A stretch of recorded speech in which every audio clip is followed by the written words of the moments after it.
Hello, Jacob Ross of the University of Southern California. Thank you very much for agreeing to talk to me and for agreeing to talk to me about Derek Parfit, despite it being a while since you perhaps have written on him. I asked you to talk about Derek Parfit because of a piece you wrote some time ago introducing him in a book about great modern philosophers. And it was one of the few pieces I found that provided an accessible introduction, which is why I asked you to do this interview. And I mean, I'd like to talk a little bit about your work too, but the bulk of the interview is going to be about Parfit. But let's start with you.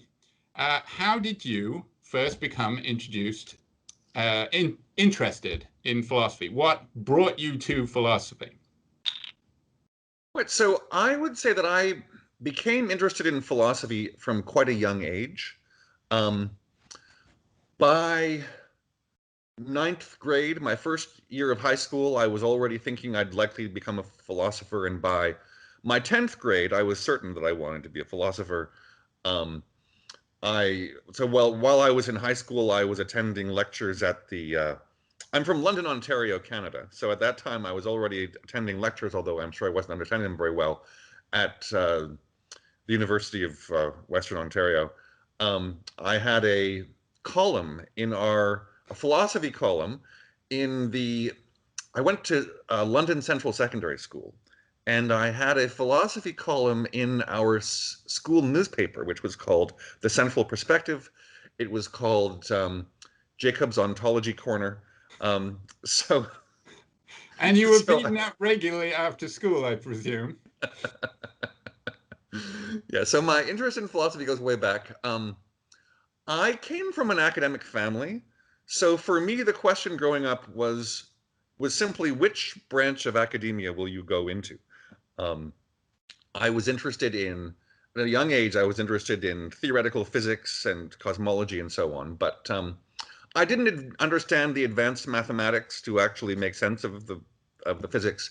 And so I sort of drifted into philosophy as a way that I could be asking big questions without knowing the advanced mathematics. Yes, like the old joke. I think Janet Levin, who is in your department, told me this joke a long time ago. Math departments are cheap. In contrast with physics departments, math departments are cheap because the only equipment you need is a pencil and a waste paper basket. Philosophy is even cheaper. You don't even need the waste paper basket. Yeah. Yeah, she's told that one. So what were the early questions that made you decide in 10th grade, which is way too young, that philosophy was where your future lay? I believe, if I recall correctly,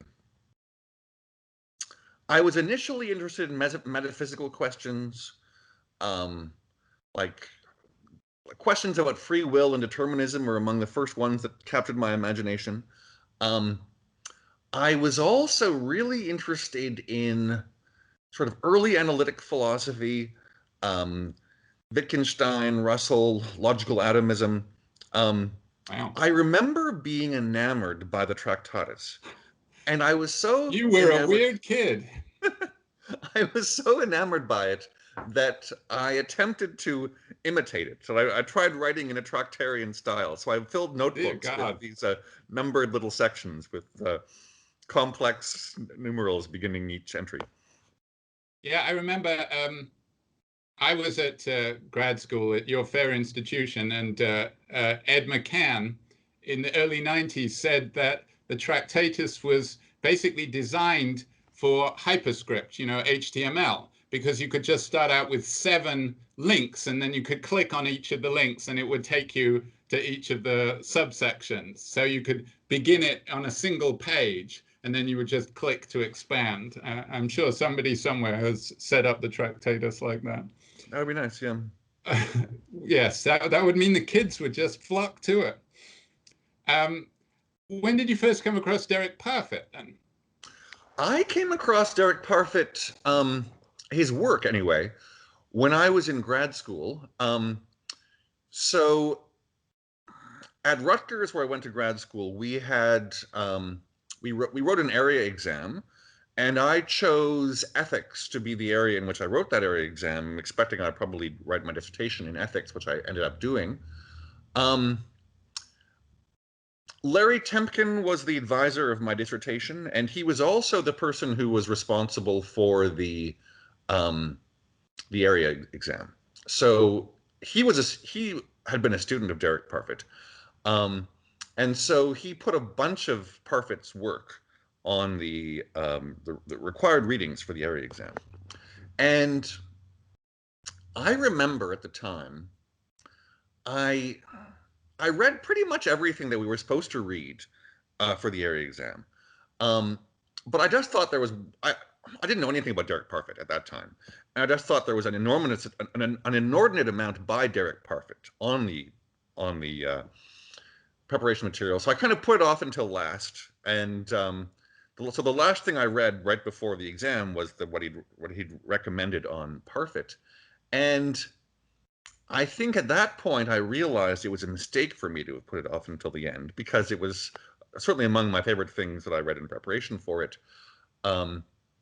Then when I began working on my dissertation, he gave me more Parfit to read. He was like, the things that are most relevant to your project, you got to read this stuff from Parfit, and you got to read this stuff from Nagel. And I remember at the time being very underwhelmed by the Nagel he assigned, but extremely impressed and thrilled, actually, enthralled by the Parfit. So my first introduction to him was just being assigned things to read by him by Larry Temkin. So what particularly enthralled you about it? Was it the questions or his way of doing philosophy? I mean, if you were drawn to the Tractatus, I guess I can see why you might like Parfit as well, because it's a very I mean, we're all supposed to be doing analytic philosophy, but it's analytic in the sense of let's just break things down to little puzzles. And so was it the way he did it, or was it the things that he said, or the topics that he found interesting, or the connections that he tried to make? It was the former. It was more his style of philosophy than either the topics or the particular ideas. I was just I was impressed by the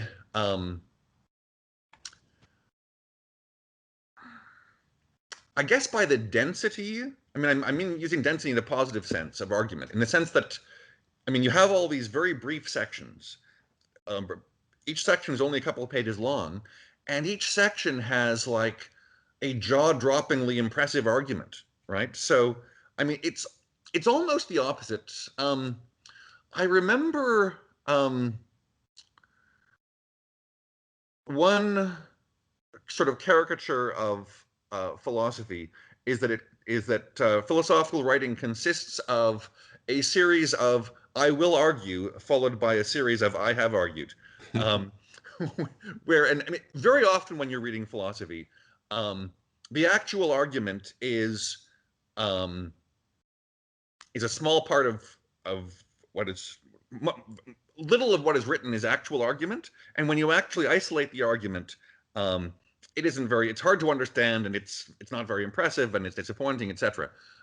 So let's take, for example, someone who's considered one of the greatest moral philosophers of modern times, and probably most people would regard him as the greatest modern moral philosopher, namely Immanuel Kant. It's hard to find good arguments in Kant. It's very hard to make sense of what arguments there are, and if you try to reconstruct them, what you get is a very weak argument. Whereas in Parfit, this video is going to be one of my more controversial ones. Whereas Parfit is the opposite, right? It's like pure argument. There's a ton of arguments, and each argument is extremely powerful. But the thing about Parfit is he doesn't, like you said, most of philosophy is I will argue and I have argued. But what they also do is, here's why I'm arguing this and what implications it will have for the world in general. And I think Parfit is missing a lot of that. So particularly in part one of Reasons and Persons, a lot of what he's doing, you're like, why is he doing this? Would you agree?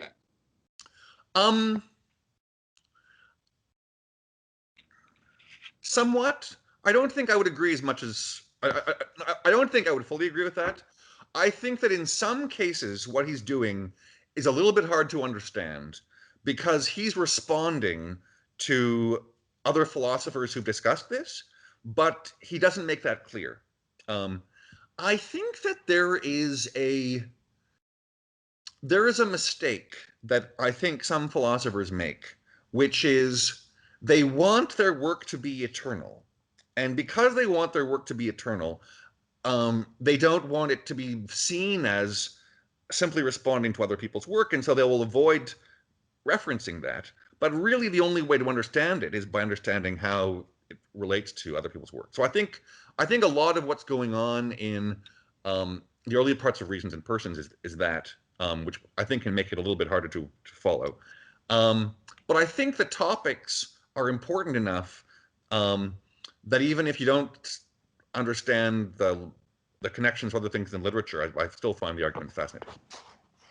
Yeah, here it is. It's kind of like the Moby Dick of philosophy, like you said. There's a million tiny chapters, and arguing for strange things. I mean, not arguing that whales are fish, like in Moby Dick.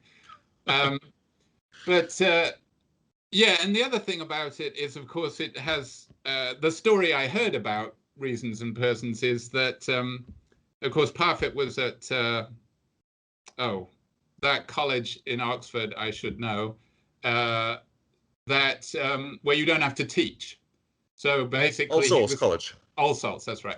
And his job was just to think deeply, and then eventually they said, okay, enough thinking deeply. Let's see some publications, because he'd written articles. So I got the impression that this was fairly quickly put together because he was told, you haven't produced a book, and we pay you to think, and if you died, it would all be lost. So let's have a book out of it. With his he's very proud, or at least I get the impression he's very pleased with his photograph on the cover. And I'm not sure his photography skills match his philosophical skills, or perhaps it's a bad reason. So many people would disagree with the latter claim, but I'll mention something that I found curious, which is Parfit very much wanted to use that photograph for the cover of the book. Right. And the publisher didn't want it because the publisher thought there's no connection between this photograph and the book. And apparently, Parfit added some stuff to the book just so that there would be an excuse for using this cover on the. That's on the great. I definitely approve of that. So I am no photo critic, so I can't evaluate the quality of Derek's photos. But the impression that I get from stories that I've heard is that he at least put as much effort and enthusiasm into his photography. He was as obsessive about his photography as he was about his philosophy. Did you meet him? Because he was at Rutgers for a while, wasn't he? Yes, I met him, and he was one of my advisors for my dissertation. So he was co-teaching a class at Rutgers. He was only there for a small fraction of, I think it might have been half a semester or less. He was there for, I think it was like a quarter of the year, I believe, something like that. So he was only there briefly, but I did meet him on many occasions. We had a lot of conversations. At that time, he was working on What Matters. And so most of our discussions were discussions of his manuscripts on What Matters. Oh, that must have been great for a graduate student to be asked for input on something like that. Must have been very flattering. Yeah, I mean, he didn't just ask for input. We we had long email exchanges where I'd read a chapter of his, I would send him comments, and then he would, for each of my comments, he would break them down and give responses to each of the comments, and then I go. We had long back and forths on a number of his chapters. I hope you kept them. You could probably publish those. I'm. Do you know Frank Arnsenius? Yes, I do. Yes, Frank was at USC when I was there, and then he went to Rutgers. So presumably he was there when you were in grad school at Rutgers, and has since gone to Oxford, same as Parfit, and retired early, I believe. But he said he found Parfit a bit much just because he was all philosophy. I mean, Frank is one of those guys who can handle the math, right? I took a philosophy of quantum mechanics class from him, and it was a huge mistake because I'd been taught as an undergraduate philosophy of science, and it was all like Kuhn and Feyerabend and fun stuff like that. Whereas Frank, it was all the collapse of the wave packet, and you had to talk about math, and it was like, okay, this was a mistake.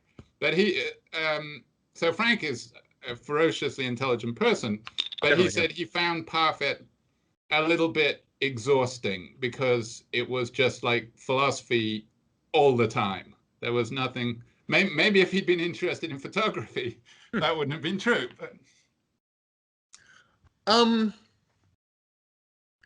I don't know if that was. I can somewhat sympathize with that. So I should say, yeah. So I took a course from Frank Arnsenius, brilliant guy, one of the greatest teachers I've ever had. In the case of Derek, so he had interests outside of philosophy. So I mentioned his interest in photography. He was interested in the arts more generally. He was interested in music. So he had other interests besides philosophy. I think that he wasn't much for small talk. So when he was talking with other philosophers, he wanted the conversations to be so the focus would mainly be on philosophy, but it wasn't exclusively on philosophy. Okay, well, if you were buttonholed in a pub and somebody said to you, why should I care about Derek Parfit? What would you say are his major contributions to philosophy? Perhaps this has happened to you. Perhaps this happens to you all the time.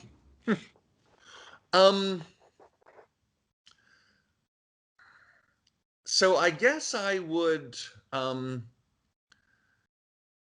break down his contributions into a number of areas. First, there are topics within philosophy in which he made hugely important contributions.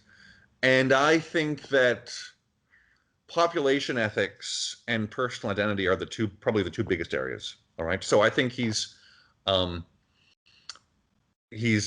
probably the most important philosopher to have discussed those. I mean, I think he's probably the most important. I think he's made the most important contributions of any philosopher, probably to population ethics, and I think probably also to personal identity, at least with respect to its moral, practical, prudential implications. So maybe not so much the metaphysics of personal identity, but the practical implications of issues about personal identity. So I think there are certain topics which I think are sort of very important topics within philosophy in which he's made huge contributions. I also think that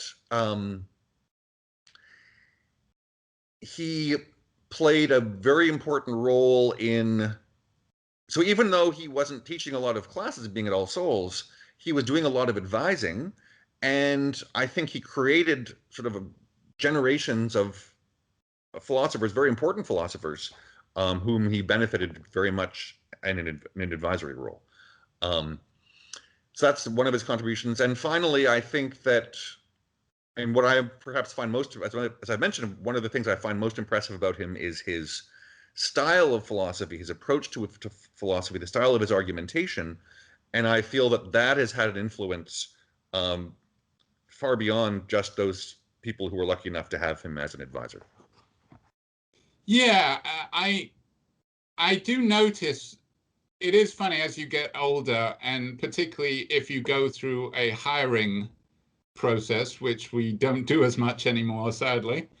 But if you go through a hiring process and you get work submitted by tons and tons of graduate students, you do notice that there are fashions in philosophical writing. And it makes me feel old in some cases. But like I noticed one recently, whereas everybody was doing this, where they would say, they would just introduce an example by using the name. So every example has a name, a catchy name, like drunk farmer or whatever. And that's certainly something you see in Parfit, that all of his examples are, punchy, and they have a name. But it Yeah, was just a way of, as if you were familiar with it before they even introduced it. It was the style of writing, right. which is certainly refreshing if you've had to read someone like John Stuart Mill or John Rawls before that. I Yeah. mean, much as I love both of those philosophers, you have to. The examples are few and far between. I think that while Parfit's influence on philosophical writing has been primarily positive, I don't think it's been entirely positive. So I think that Parfit liked to write as crisply as possible, with as little fluff as possible, as efficiently as possible. And I think that some people who try to copy this style end up writing in ways that are much less clear than they would be if they were to uh, write longer sentences and add more clarifications. Yeah, it's kind of like it's dangerous letting undergraduates read Plato because, of course, they'll want to write dialogues, and nobody but Plato should ever write dialogues. Um, yeah. So you say that his major contributions are in population ethics and personal identity. Could you say a little bit about personal identity for someone who doesn't even know what the topic is about? Could you perhaps give a quick summary? And this is asking a lot, I know. Um, a quick summary and his contribution and why it was considered so earth-shaking at the time. All right. So personal identity refers to the idea of being the same person over time. So I should explain what is meant by the same person. I take it anyone who is listening to this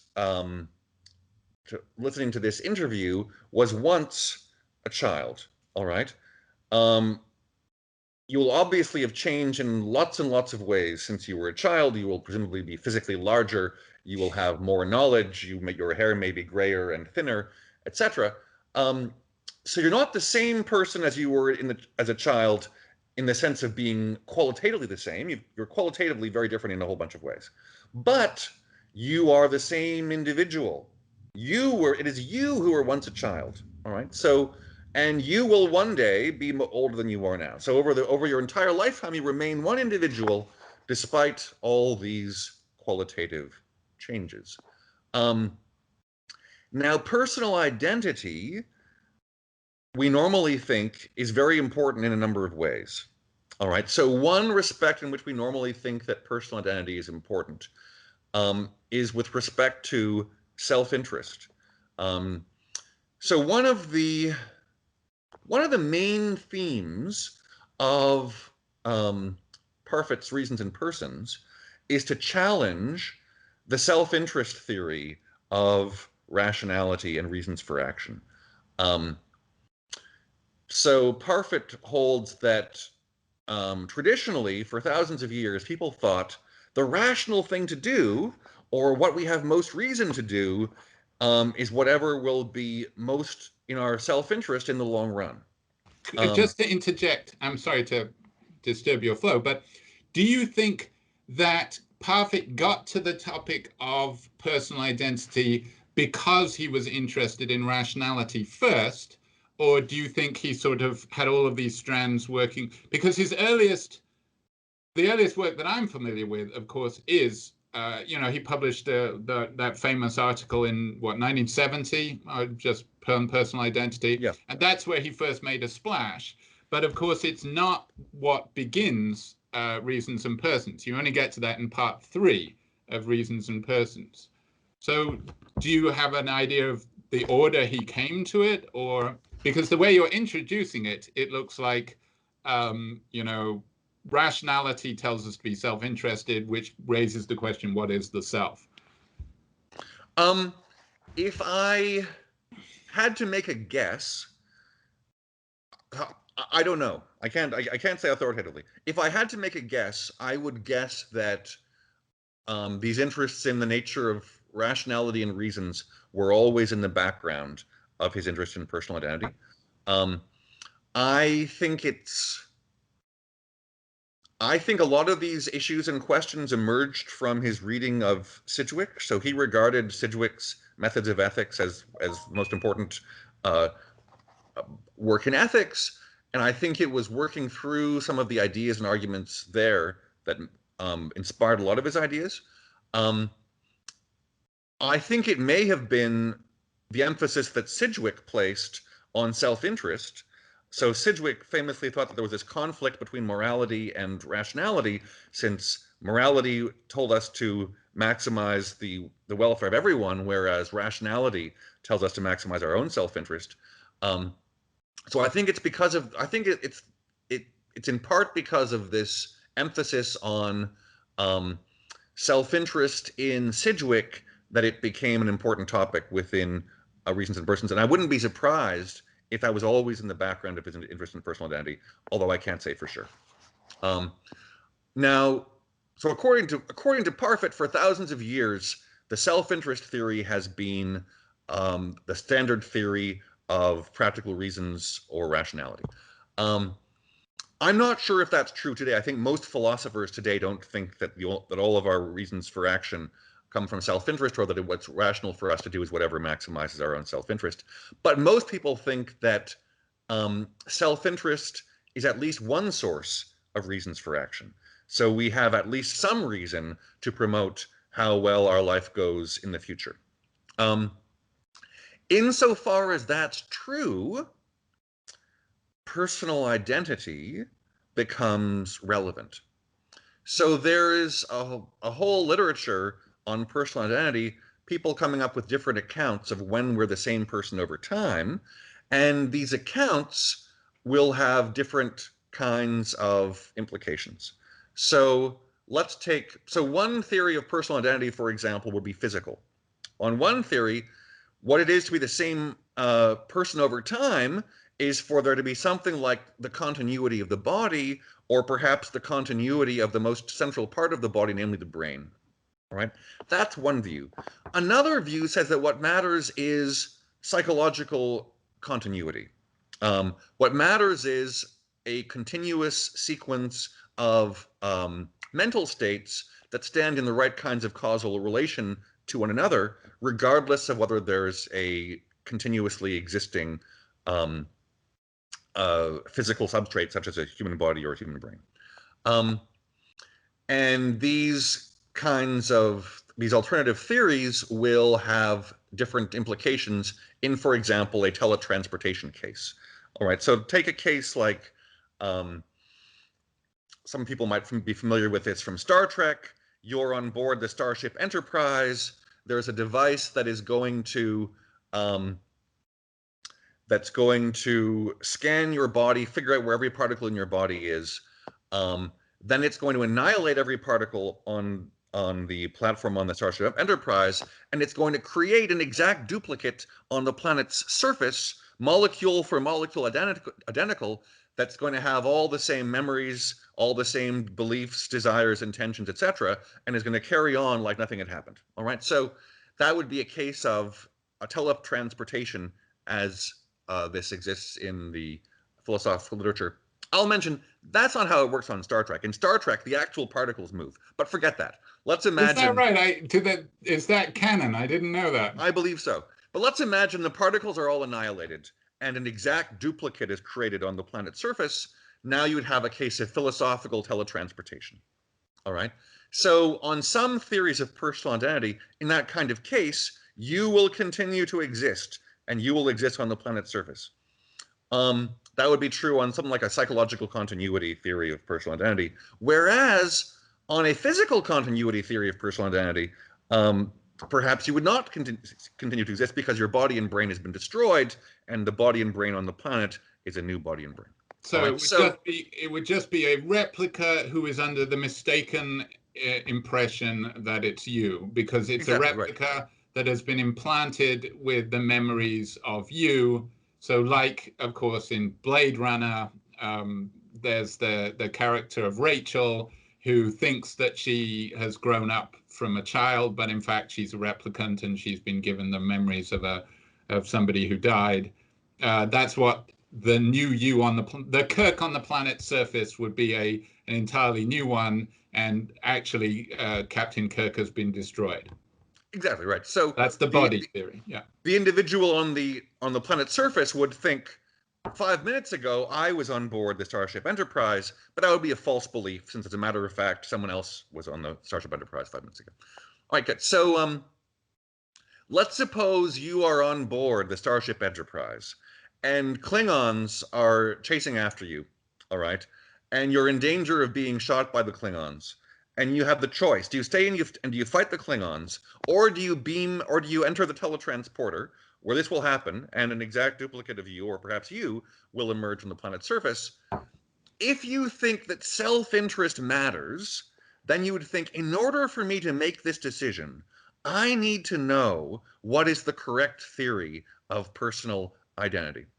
Because if the psychological continuity theory is correct, if the psychological theory is correct, then you should transport yourself to the planet's surface, because then you will survive and continue to exist and have many more years of presumably positive life experiences. By contrast, and if you stay behind, there's a good chance you'll be killed by the Klingons. By contrast, if you hold the physical theory, you would think it would be suicide to get on the teletransporter. It'll simply mean that you will cease to exist. Somebody else might have a good life, but that won't be you. Better to take your chances fighting the Klingons than to engage in something that would be a sure chance of suicide. All right. So these views will have diverging implications if we assume that that self-interest matters, that each one of us has special reason to care about how he or she will fare in the future. All right. So I'm mentioning self-interest as one kind of case where personal identity matters. But there are other kinds of cases. For example, let's take obligations. All right, let us suppose that you promise to return someone's money that you borrowed from them. All right, now you enter the teletransporter. All right, teletransportation occurs. There's somebody on the planet's surface holding on to that money. Well, do they have an obligation to return this money? Well, if they themselves promised they would return the money, then they have a moral obligation. But if somebody else promised that the money would be returned, not obvious they have a moral obligation. All right, so of course, it's not even the same money. That's true, right? Although generally, when we promise to return money, we're not right. We don't have to give the same banknotes. That's true. I'll mention one other example, which is desert. All right. So many people think that if you do a very bad thing, then you may be deserving of punishment. All right. So let's suppose Kirk kills Spock, and then the teletransportation occurs. Good God, man! Not even in fun. And we have a Kirk-like being who appears on the planet's surface. Would it be appropriate or fitting to punish this individual for the murder of Spock? Well, if it's the same individual, then yes, this person killed Spock, therefore he should be punished. But if it's not the same individual, not so obvious. So there's a bunch of ethical domains, and I've mentioned 3 of these, where at least to common sense ethics, personal identity is central. What Parfit does is he creates cases in which many people will give up the intuition that personal identity matters. He creates cases where many people will hold, you know what, there's no personal identity in this case. The person who exists after a certain operation is not the same person who existed before the operation. Still, the person who exists before the operation has just as much reason to care about the person who exists after the operation as they would if it was the same person. And so what he argues is our idea that personal identity matters to self-interest is a mistake. Something else matters to self-interest. Maybe we shouldn't even call it self-interest, all right? There is something which we've traditionally thought of as self-interest. We've traditionally thought of as an interest that we should have in our future selves. But when we explore these hypothetical cases, we realize what really matters is not the fact that the future being is our future self, but rather the fact that this future being stands in some other kind of relation to our present self, a relation other than identity. All right. So I think so much of what he's arguing for in the personal identity discussion is arguing that what really matters from a practical point of view, and I've been focusing on self-interest, but similar things could be said about other ways in which personal identity is thought to matter, is not itself self-interest, but something else. Phew, that was great. Yeah, hence whenever people talk about Parfit, they can't help but use the phrase "what matters," because, as you said, if you can no longer say self-interest, what do you say? And so there's talk about what matters, and what's initially confusing. If you give students his 1970 article, is that he does two separate things in it.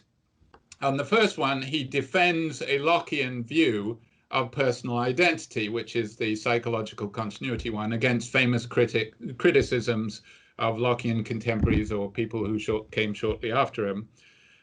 So he sort of patches it up, this psychological continuity theory.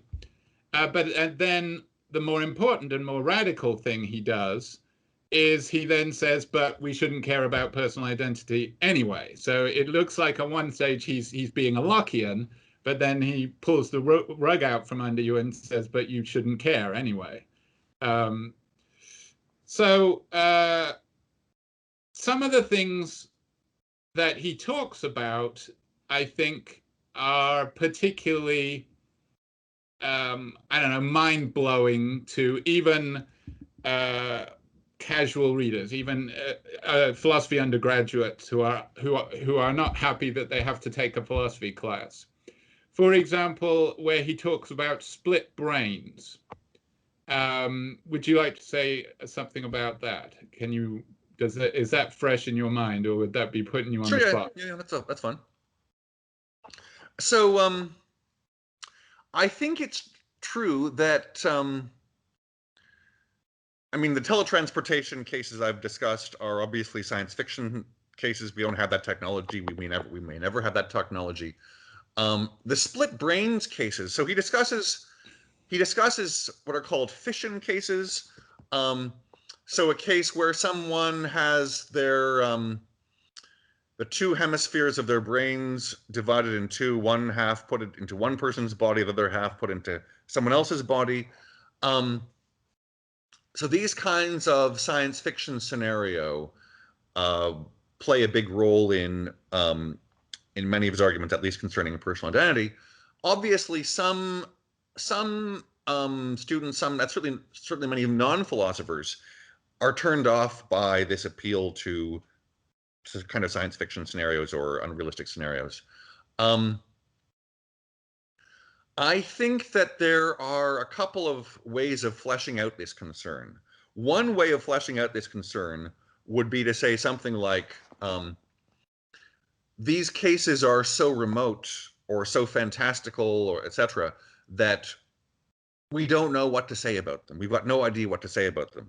And I think that would be a mistake. What makes his arguments powerful is that most people think they know exactly what to say about these cases.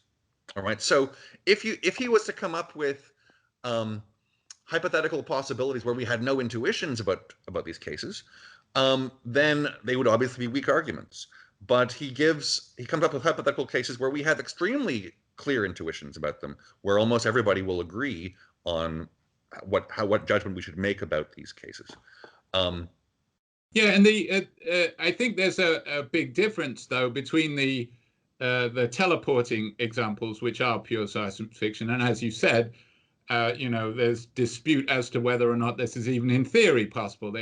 I think I read somewhere that it would take more energy than there is in the universe to do teletransportation. But the split brain cases were actually supposed to be influenced by real cases where extreme epileptics had their corpus callosum severed, and these poor individuals, this isn't done anymore as far as I know, but these poor individuals were studied just incessantly because they appeared to show two seats of consciousness. There's the famous case, of course, where one eye is sending, or at least it's either one eye or it's one part of one eye and one part of another eye. But anyway, you can fit people with these glasses so that what one hemisphere is seeing, the other one can't see, and what the other hemisphere is seeing likewise. So you show different pictures to the two different hemispheres, and they appear to be able to think independently of each other. And he thought that this would, I think, work for him in breaking down this sort of intuition we have that we are this unified, persisting point of view. So I think that those examples are, if anything, less science fiction-y. Sure, yeah, and they're therefore more kind of mind-blowing because students are also learning that this happened, and then they're ready to have lessons drawn about it. Yeah, no, I agree. So I was going to say that. So one source of concern about hypothetical examples might just be we don't know what to say about the hypothetical cases. I don't think that's true in the case of Parfit, or most of Parfit's cases. Another concern you might have is, well, these issues arise only in these bizarre hypothetical cases, therefore they have no bearing on the real world cases, which is what everybody cares about.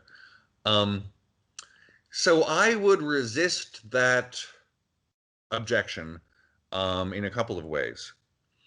First, let's suppose that as a matter of fact, what matters is not self-interest, but some other relation R that's other than self-interest. And let's suppose that as a matter of fact, R is always coextensive with the personal with the identity relation. So we always stand in relation R towards and only towards our future selves. All right. Where relation R is that the future self remembers being us, and our intentions are carried out by our future self, something like that. I mean, it's something like that, yeah. It's some sum of those kind of things, because relation R sounds very mysterious, but it's basically it's a more sophisticated version of the basic Lockean idea that there's this conscious connection of consciousness. Sure, yeah. So that's Parfit's version of relation R. I'm trying to leave open how exactly we define this. I'm saying, let's suppose we found that what we should care about are future person stages who stand in some kind of relation, call that R, to our present person stage. And that might be understood in terms of psychological continuity or something else. But let's suppose, as a matter of fact, because there are no teletransportation cases, because there are no fission cases, etc., we always stand in that relation precisely to our own future self, to the stages of our own future self. In that case, the theory that says that self-interest is what matters would have the same practical implications as the theory that says that what matters is relation R. So in some sense, this discussion might not have any practical significance. Still, it would have a philosophical significance even in those cases, because what we care about as philosophers is not only knowing what to do, so as ethicists, for example, insofar as we are philosophically minded ethicists, we're concerned to know not just what to do, but why we should do it, right? So we wouldn't be satisfied if someone just gave us a set of instructions. Here are all the things you should do over the course of your life. We want to know why we should do it. And so the explanation of why we should do the things that we should do is something that matters to us. All right.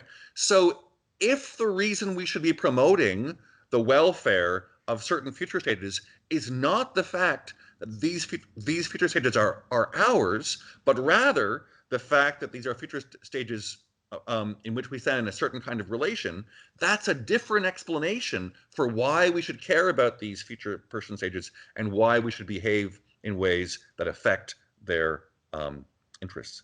So, so I think even if the practical implications of an alternative view would only differ in hypothetical science fiction scenarios, the explanation for why we should do what we should do will differ even in the real world.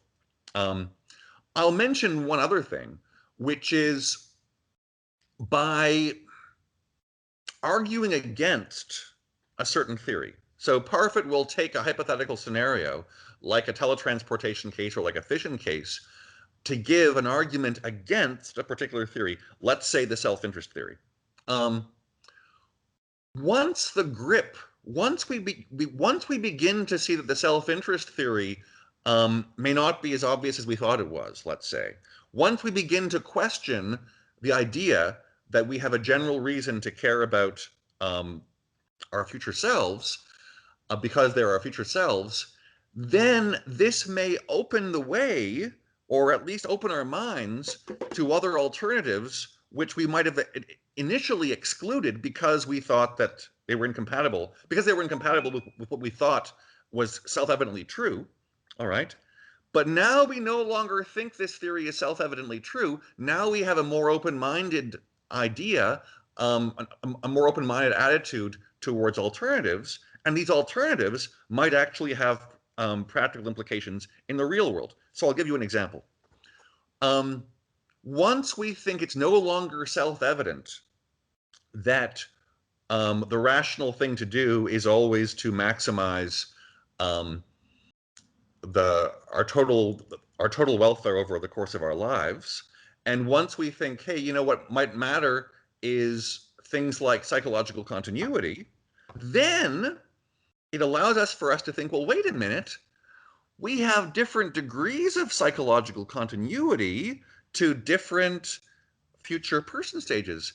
So if psychological continuity is what matters, then maybe degrees of psychological continuity can matter.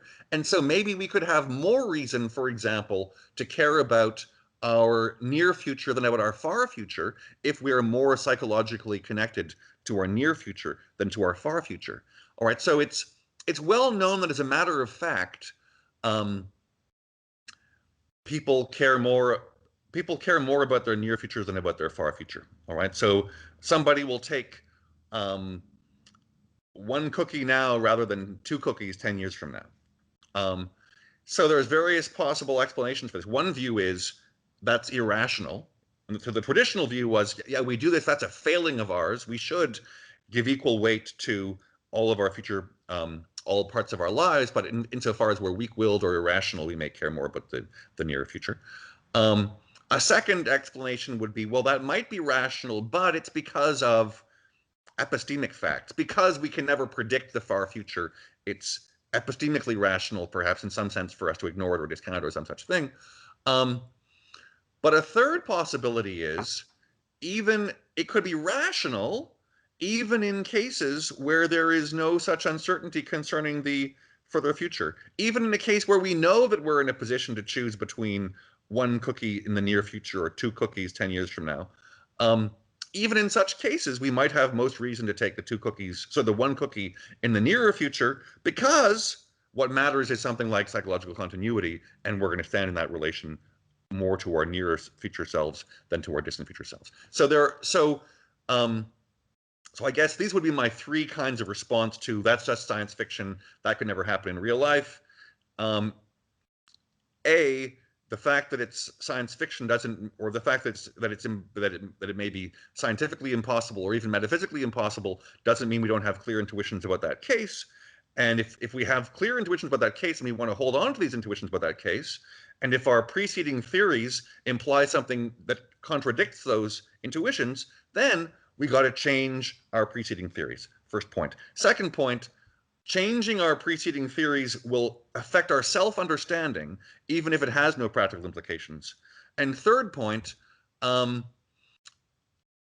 rejecting views that appear to us to be self-evident, we may open our minds to further possibilities that may have practical implications even in the real world. Yeah, it's funny. I was listening to the radio the other day, and a woman came on who was a financial planner, and she said that she'd had a terrible experience in 2008. You know, she'd been starting her own business, and the housing crisis started, and it crashed, and she had to come back and live with her parents, age 30 or something. But she worked her way out of it, and now she was a motivational speaker on financial planning. And she said, here's the way I think of it. I think of the 70-year-old me as this woman. I'm going to call her something. And she gave her a name like Zola or something. And every time I start to do something, I imagine Zola getting mad at me for, doing something that was detrimental to her. And I thought, this is perfect. Would have so much to say about this. I mean, but it's interesting that she viewed her future self as a different person, and yet as a different person to whom she had obligations. Yes, there are all kinds of interesting implications of Parfit's view, of course. Now, Parfit said himself that his view is pretty much Buddhist. And it's funny of course, he said the same thing about Hume, who I don't think would regard himself as, but although I don't know, there's probably a burgeoning school of people who say that Hume was influenced by Buddhists. But has Parfit made you a Buddhist? No. The quick answer to your question is no. I might have guessed that. All right. Of course, that's consistent with my being a Buddhist for reasons other than Parfit. That's true. So I will say for the record that I am not a Buddhist. Although you could pass for one physically. That's true, because of the shaved head. Let's distinguish between a couple of claims about Buddhism, one of which I think is simply false, and one of which I think is both false and repugnant. Okay. All right. So the false view, which I don't even think Parfit holds, and the false view is that there is no personal identity. All right. So Buddhists, I take it, the Buddhist view was to reject personal identity, and I think they do so on the basis of what I take to be a rather poor argument. Although it's an argument that Parfit quotes. I mean, he has an appendix, I believe, in Reasons and Persons, where he gives the argument. And the argument seems to be, so you begin with like a cart, and the argument is, well, there is no cart. There's just the wheels and you list the various parts. That's all there is. There's just the parts of the cart. There isn't, in addition, the cart. And I think the mistake is using the word in addition, right? There is no cart in addition to all those parts, but there is a cart that consists of all those parts. All right, so then they will hold a similar view is true of persons. Well, in the case of the person, there's all the physical parts, There's all the flesh and sinews and blah, blah, blah, and bones. And then there's the mental parts. There's all the experiences, beliefs, desires, etc. But there isn't, over and above that, a person. Therefore, there's no person. So in the case of the Buddha, I think he was responding to a view that in addition to the body and all the physical parts and all the mental parts, there was an Atman, a capital S self. All right. So I think that the Buddha was rejecting the idea that there's some special self that is separable from all of the parts of the person. But I think that the argument overreached, and he came to the conclusion, there is no person, there's just the parts. And so we do not really continue to exist. I don't think that even Parfit holds that view. So I think Parfit does believe that there are persons which are continually existing individuals that continue to exist over time. I'll mention there was a school of Buddhist thought. They were called the Pugdalavadins. So Pugdala means something like person. So the Pugdalavadins held that there really are persons that endure over time, but there's no Atman, there's no special separable soul. But there are persons which consist in these parts standing in the right kinds of relations. So there was a strain in Buddhist, there was a Buddhist tradition which is compatible, I think, with Parfit's view, with the view that I hold, that I think that many people today hold, which is, yeah, there are objects that endure over time, and persons are among those things. So I think the Buddha made a mistake in rejecting the idea of continually existing persons. I think it might be the same mistake that you can find in certain pre-Socratic philosophers who say you can never step in the same river twice. In fact, you can't even step in the same river once. Going from the qualitative change in the river, or the qualitative change of the person stepping in the river, to the conclusion that there's no continually existing thing over time. So that's the claim that Buddhists make about personal identity, which I think is simply false, although not repugnant.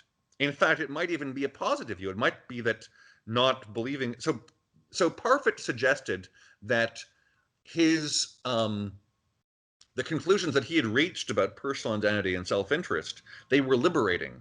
They were like the glass tube comment. The glass tube, right? Exactly. I never quite got that image. Maybe you could explain.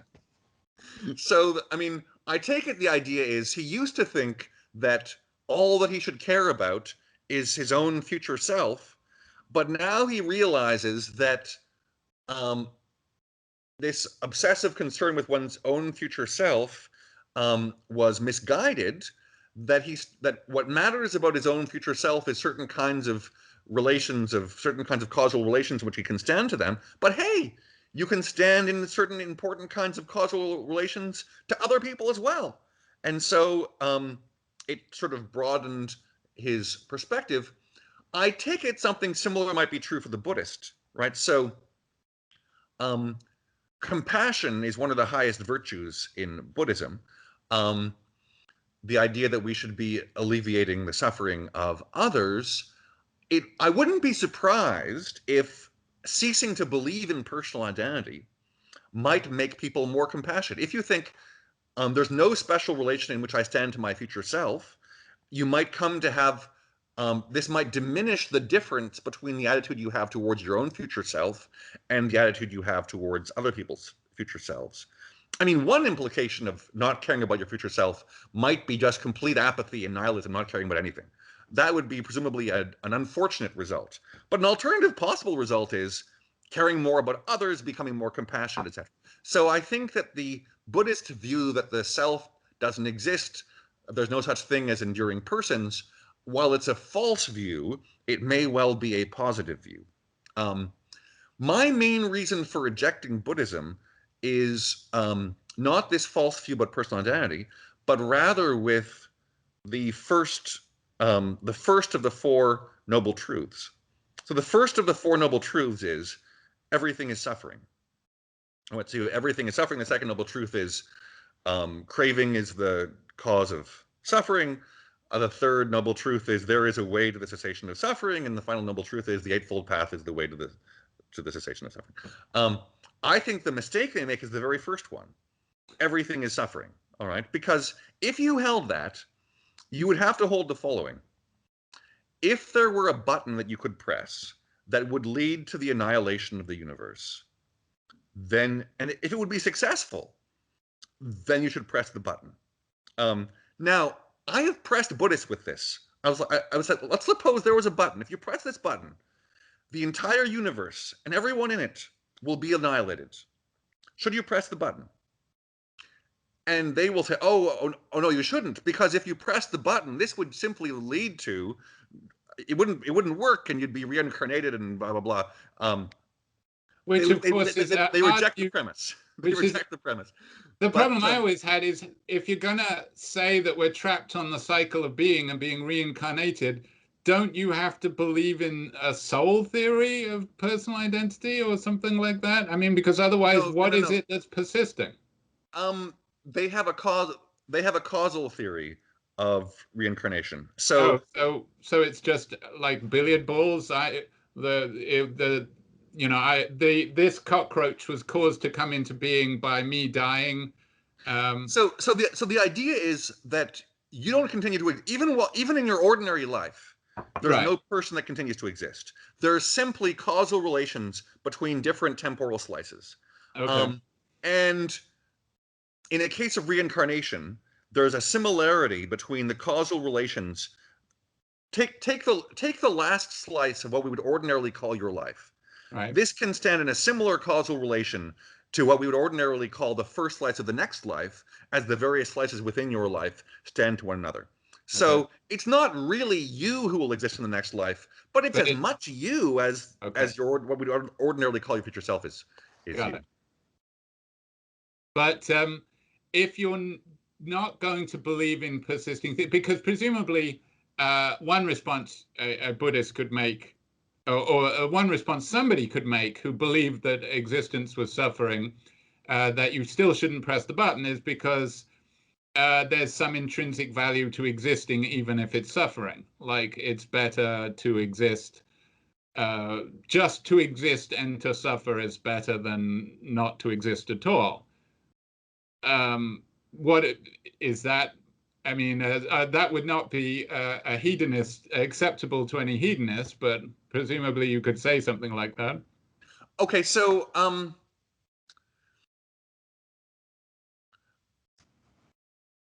certainly that wouldn't be the Buddhist view, right? The Buddhist view is not we should carry on existing because existence is desirable even if there's no suffering, even if it consists of suffering. Moreover, it's hard for me to see how that could be a plausible view. So I could imagine someone thinking, it's worthwhile continuing to exist, even if all of your experiences will be painful. Well, Schopenhauer and Samuel Beckett didn't commit suicide, did they? No, that's true. But I could imagine someone thinking, one should continue to exist even if all of one's future experiences will be painful, because existence has some further positive property. Like there's a certain dignity in continuing to exist. You'd have to at least believe in some kind of a positive property. I believe that would be against the spirit of the idea that everything is suffering. So basically, I regard the Buddhist view as a kind of negative monism. In a sense, it's the converse. There was a view that you find in the Christian tradition, which says everything is made by God. Everything that God makes is good. Therefore, everything that exists must be good. And therefore, what we're calling evil is not there's no positive evil. What we're calling evil is merely the absence of the absence of goodness, which is itself a kind of absence of reality or absence of being. Right. So that would be a kind of positive monism. And the converse view is a kind of negative monism. There's nothing of positive value. There's only things of negative value. There's only things that consist of suffering that have negative value.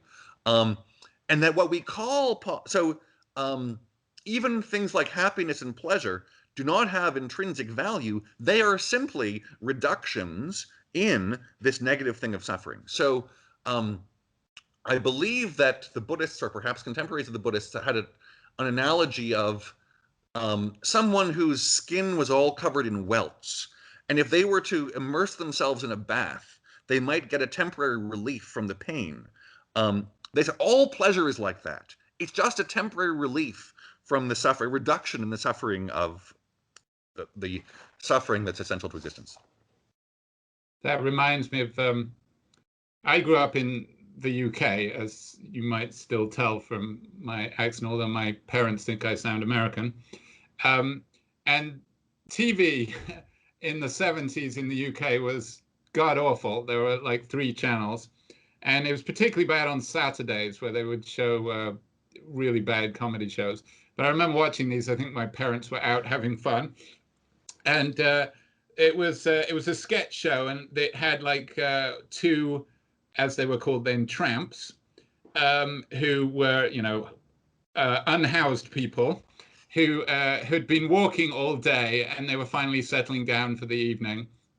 And one of them said, "Oh, thank goodness, and those shoes are 2 sizes too small," as he took them off. He said, and the other one said, "Well, why do you wear those? I saw some other shoes back there that would have fit you." And he said, "Are you kidding? This is the best part of the day." So there you go. It's a Buddhist lesson in my Saturday night TV. Okay. So what about population ethics? Now, you said, if anything, Parfit has made a larger contribution to this, because, of course, Parfit was part of a tradition that perhaps Locke was the most influential member. But with population ethics, there's no Locke before him, really, is there? No, I agree. Yeah. So in a sense, you might say that Parfit's work on population ethics was more pioneering than his work on personal identity. Yeah. So what are the major points that he makes? Right. So I'll mention a few things. So one contribution that he makes is to provide what I think many regard as perhaps the strongest objection or the strongest counterexample to utilitarianism as a theory of value. So let me explain what I mean. So utilitarianism is the view that what we want to do is maximize the welfare of all beings. All right, so how good an outcome is simply the sum of how well off all the individuals are. Now, many people reject utilitarianism as a theory of rightness and wrongness, all right, as a theory of what one is morally obligated to do. And there's lots of ways in which one might see utilitarianism as problematic as a theory of what we're morally required to do. But a person might do that while accepting a utilitarian theory of value, while holding that the best outcome is the outcome that has the best overall sum of happiness for all individuals. So one thing that Parfit did was he gave what many regard as a knockdown objection to that, which is called the repugnant conclusion. So he imagines 2 scenarios. In one scenario, there is a very large population of individuals. We might imagine there's 10 billion individuals. And they each have an absolutely wonderful life. All right? Take the best life any human being has ever had. Each of them has a life that's at least as good as that, let's say. All right? Got a large population. Everyone has an absolutely wonderful life. That's one possibility. Here's a second possibility. You have a world where everyone has a life that is barely worth living. Now, how should we imagine a life that's barely worth living? Well, there's a couple of ways we could imagine this. One way we could imagine this is the bad things in life almost perfectly outweigh the good things in life. So for every positive experience they have a negative experience that is almost exactly equal. Although I would prefer to think of it as a life which simply has very little positive experience of any kind. So we could imagine, for example, someone who is perhaps comatose for the vast majority of their life, and for a very brief moment they have an extremely mildly pleasurable experience. Perhaps they have that's one way to think about it. Or perhaps they have the kind of experience that you would normally attribute to a non-human animal, perhaps an oyster.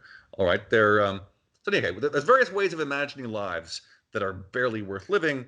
There's very, very little good in these lives. All right, one way to imagine them is if they were to stub their toe one more time, their life would no longer be worth living.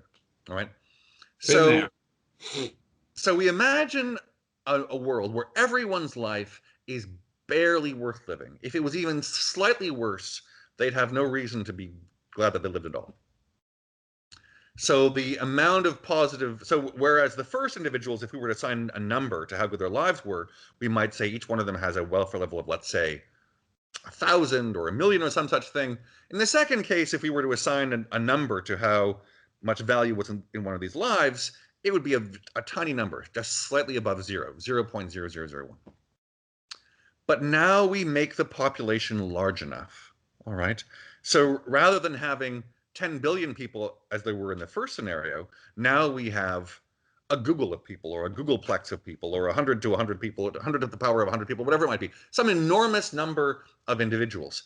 If the number of individuals is great enough, and if the value of each of these lives, the amount of wealth or the amount of happiness is positive, greater than 0, well, if you multiply a quantity greater than 0 by a large enough number, you will get a product that exceeds any given number. All right. So whatever the finite value was of the first world, we can construct a second world with a large enough population that's going to be assigned a greater value by the utilitarian way of calculating utility. But most people think if they had the choice between a world of 10 billion people who all had absolutely wonderful lives, the best lives of anyone who's ever lived, or an enormous population of people, each of whose lives is barely worth living, most people would think there's more reason to choose the first than to choose the second. So most people regard this as a reason for rejecting the utilitarian way of understanding the value of an outcome.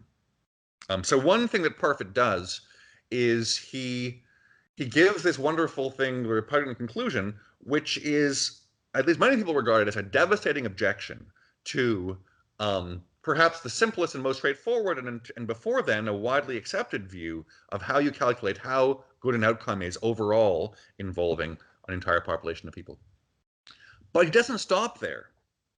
The next thing he does is he says, okay, if we're going to reject the total view, we're going to reject the view that says how good an outcome is simply equal to the total of how well each individual fares, then what alternative view should one accept?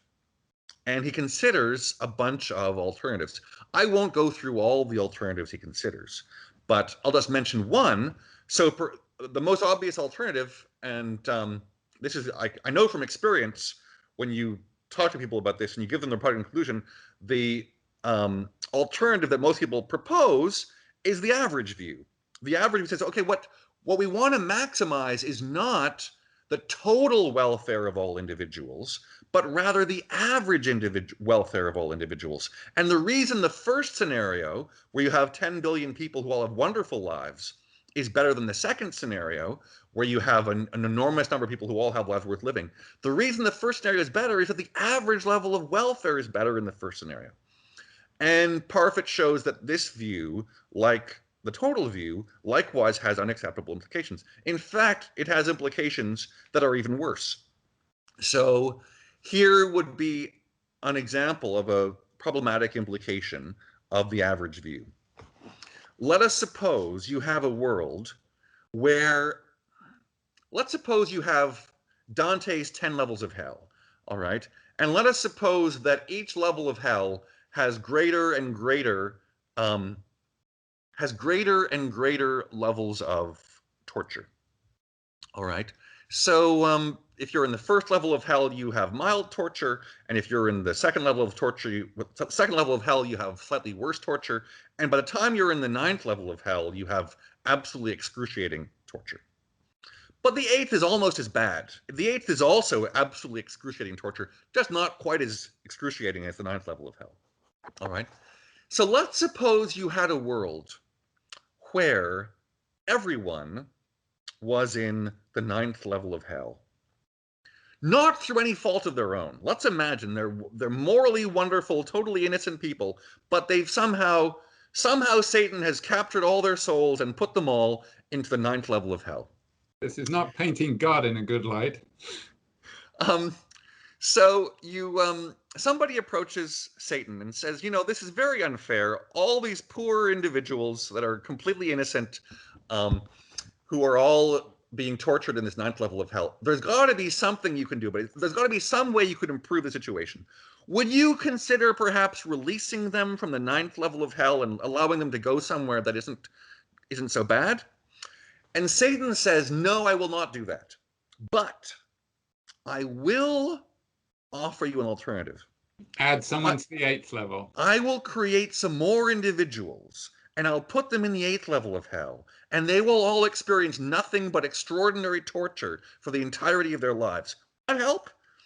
If you hold the average view, you're going to have to accept that offer and say, yes, please. That would definitely improve the situation, because now the average level of welfare has increased. But obviously, that would not improve the situation. All right, so you have these two fairly commonly accepted views of how to measure the overall value of an outcome. One says the value of the outcome is proportional to the total welfare of all the individuals. Another one says it's the average welfare.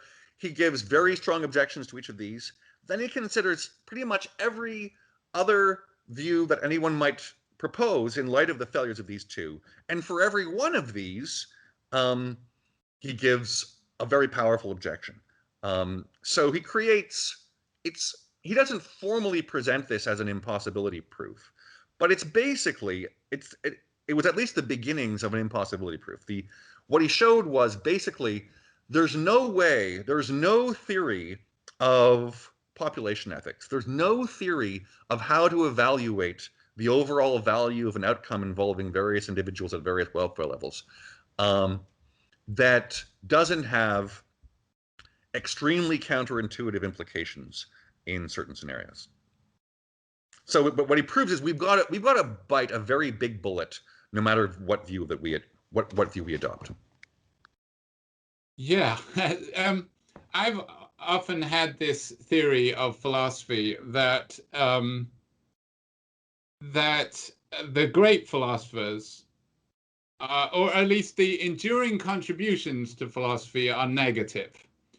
This is why Hume, of course, is my favorite philosopher, because there are philosophers who are system builders, and then there are philosophers who are system destroyers, or at least people who make it their job to come up with problems. And I think systems never last, but problems tend to endure. Would you say Parfit was a system builder or a problem maker? I think he was both. I think that he was perhaps more successful as someone who raises problems than as someone who proposed solutions or built systems. So yeah, I think that perhaps the biggest contributions of Reasons and Persons could be seen as negative, could be seen as I mean, I don't quite like the word negative, because he doesn't just show that views are false. He also raised questions that other people hadn't raised before, and thus prepared the way for a whole bunch of very fruitful, positive discussions. So yeah, and besides, if a view is false, it's not a negative thing to point that out. Yeah, of course, yeah. But so no, I agree with that. But I'd also say his contribution wasn't just saying, here are some existing views that are false. I think he also sort of laid out the conceptual space in which to think about views, and allowed for a whole bunch of views to be discussed and explored that wouldn't have been discussed and explored had it not been for his work. So so that goes beyond something that's purely negative, but it's not quite the level of system building. I think, for example, in his more recent work in On What Matters, there is some system building that's attempted. So in On What Matters, he suggests that he discussed various traditions in moral philosophy that had been thought to be in opposition. So he discussed Kantian views of moral philosophy and consequentialist views of moral philosophy and contractualist views of moral philosophy. And he suggests that the very best versions of each actually come to coincide. So he suggests that there's what you might call like a triple theory, which is the best version of each, which all agree in their practical implications. So I would call this a kind of system building, although I think that the contributions he makes here are not as great as, so I don't think the contributions he makes here are as great as the contributions that he made in Reasons and Persons, for example. Yeah, On What Matters grew out of a famous unpublished work of his, which was called Climbing the Mountain, which comes from a quote from Bertrand Russell's father, wasn't it? Having, or at least Bertrand Russell's father attributed to Mill,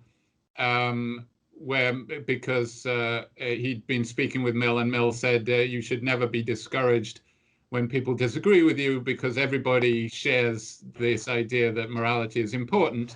But if you have different moral intuitions, you're at least on the same hill, but on the other side. Isn't that right? So the climbing the mountain is everybody's coming up the same mountain. Is that so? So that speaks to this reconciliation project. Yeah. Which perhaps wasn't very successful. It's kind of a shame that he didn't call, because On What Matters isn't as good a title. He should have stayed with Climbing the Mountain. Who do you think is the most important Parfit critic? Who do you think has done most important sort of poking holes in Parfit, or challenged him the most? I mean, in his lifetime, I think Parfit was arguing against Bernard Williams the most, really, wasn't he? Or at least they had an exchange. Certainly, they disagreed about most things. Yeah, I know that. I mean, they certainly disagreed. I know that Parfit greatly admired Bernard Williams. I don't know who I would regard as the greatest critics of Parfit. The impression I get is that generally the people who discuss him most are also people who are at least partially sympathetic. Right? So I think the people who most delve into Parfit's writings and ideas and arguments are people who are sympathetic to his approach, sympathetic to his arguments, and are maybe proposing friendly amendments. Patches. I mean, they might go beyond patches, but I think the people who are the people who have the most negative views about Parfit simply dismiss him and don't interact too much with his ideas. Now, you yourself seem drawn to big, bold, big picture philosophizing. For example, I'm looking at a couple of your most cited things. Rejecting ethical deflationism, for example. I'd like you to talk about that for a little, and then maybe from telesemantics to normative ethics. Would you regard those as bold, big picture philosophizing? And if so, do you think that's partly the Parfit influence, or?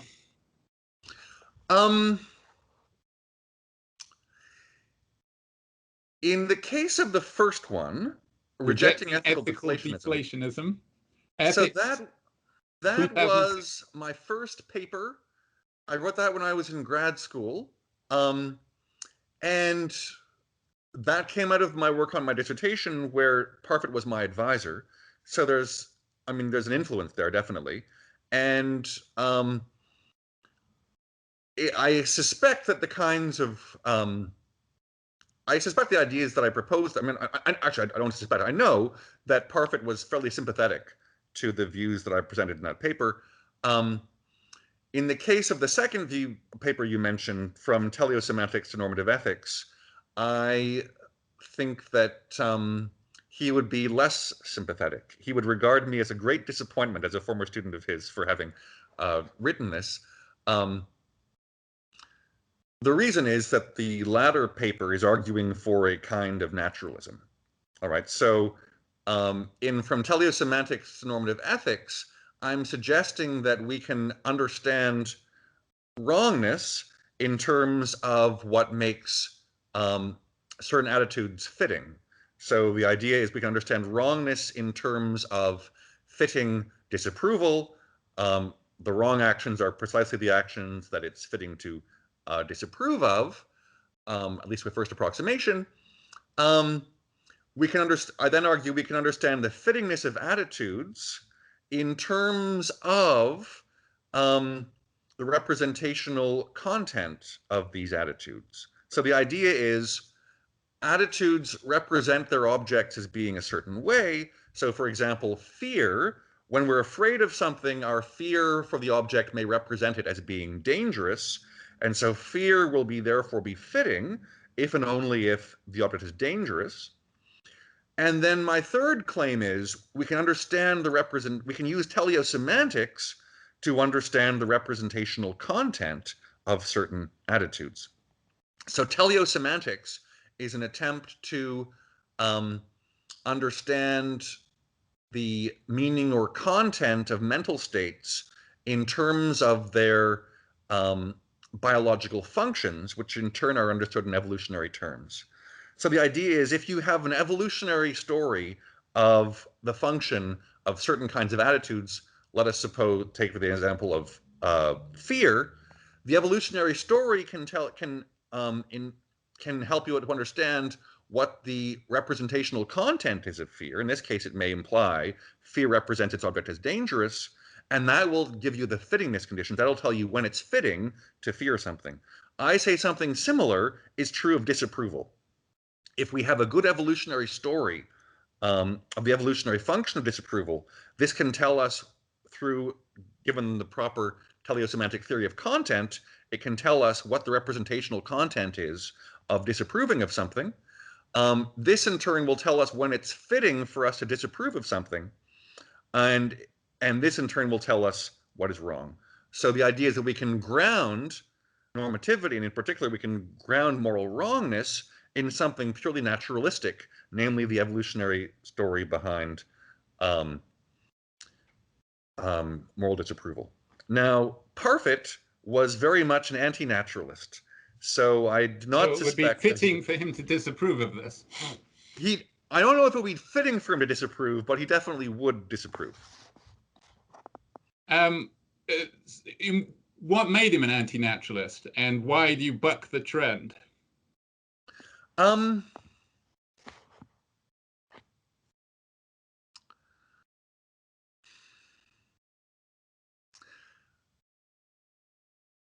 So in terms of what made him an anti-naturalist, there's like two ways of reading that. What's the sort of biographical, psychological explanation for what led him to be an anti-naturalist? And then what's the philosophical argument that he took to be justification for his anti-naturalism? In terms of the former, I don't know. I can't tell you the biographical reasons. I think that many people believe that a naturalistic picture would somehow undermine the importance of morality in particular or of value in general. So I think that many people regard naturalism as in some way deflationary, that if we give a naturalistic account, for example, of moral wrongness, somehow this trivializes morality, makes it less important, makes it less worthy of our attention or some such thing. So I think that could play a psychological role, although I can't say for sure. The arguments that he gives for non-naturalism, I cannot say that I was ever particularly moved by them.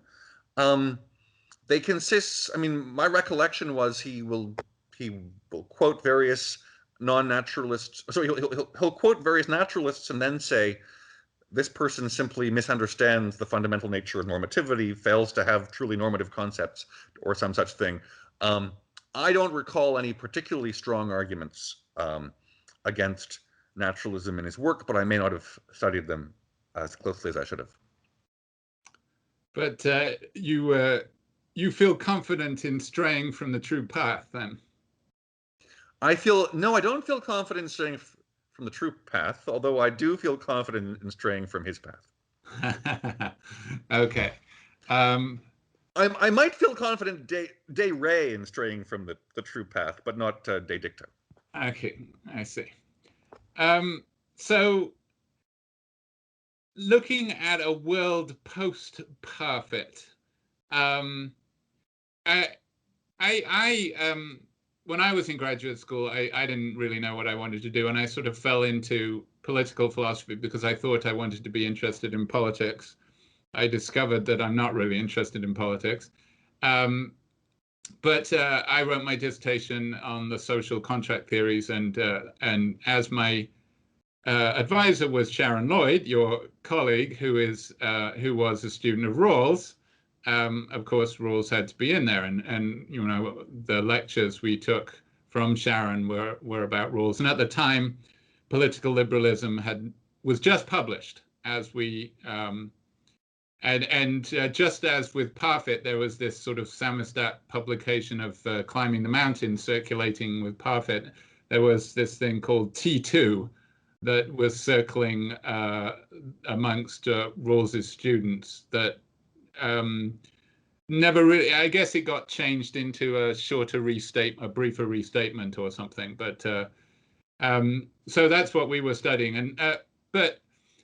And while I think Rawls is a very important writer, I'm not sure of his lasting influence. I would not dare say this in Sharon's presence, but I think he's one of those writers who is huge in his time, but doesn't necessarily persist. What would you say are Parfit's prospects?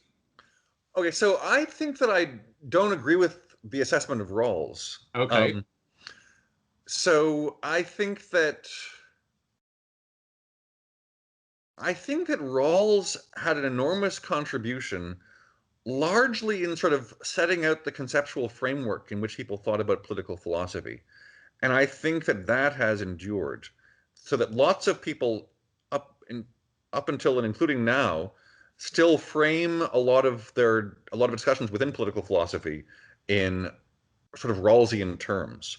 So I think it's fair to say that I think that Rawls remains the most influential political philosopher, at least 20th century political philosopher within the field. So I think that Rawls now has a bigger influence within political philosophy than probably Parfit has ever had within ethics. In terms of Parfit's lasting contribution, I think so. One difference between Rawls and Parfit, I see Rawls as someone who was a wonderful systematizer, but a poor arguer. And Parfit might be the converse. I think that there's far more good arguments in. So I think that Parfit is superior to Rawls both in the quantity or proportion of his work that consists in arguments and in the quality of those arguments. So argumentatively speaking, I think Parfit is vastly superior, but he wasn't a systematizer the way that Rawls was. I think Rawls sort of pointed the way to like generations of political philosophers. Here's how you can think about political philosophy. I think Parfit had that kind of impact on some members of the profession, but not nearly as many members of the profession. But I think he will have a lasting impact. I think it may be that there's fewer people writing about Parfit now, or Parfitian themes now, than there were, for example, in the immediate aftermath of the publication of Reasons and Persons. But my guess is, so interest in Parfit will perhaps never reach the level it had at its very height. I think it's still reasonably high, and I expect it will continue for quite some time to be reasonably high. Do you think On What Matters fell a bit stillborn from the press, that it didn't have anything like the ground-shaking impact of Reasons and Persons? Well, yes and no. So I think, comparatively speaking, falling stillborn from the press, I think, would be an exaggeration. Yes. So there were some people like, Peter Singer, who regarded it as an absolutely extraordinary masterpiece, and so some people had regarded it very highly. I don't think it had nearly the reception that Reasons and Persons had, and I think that it's for good reason. I don't think it's as great a book as Reasons and Persons by a large margin, but I certainly don't think it's of no value. Okay. Well, I have forced you to talk about Derek Parfit for a very long time, and I know that you're not feeling at your best, so I truly appreciate what you've done, and you did it admirably. Oh, thank you. So I'm not going to force you to do it any longer. I didn't consider myself forced. It was a pleasure, but thank you very much. Well, thank you very much.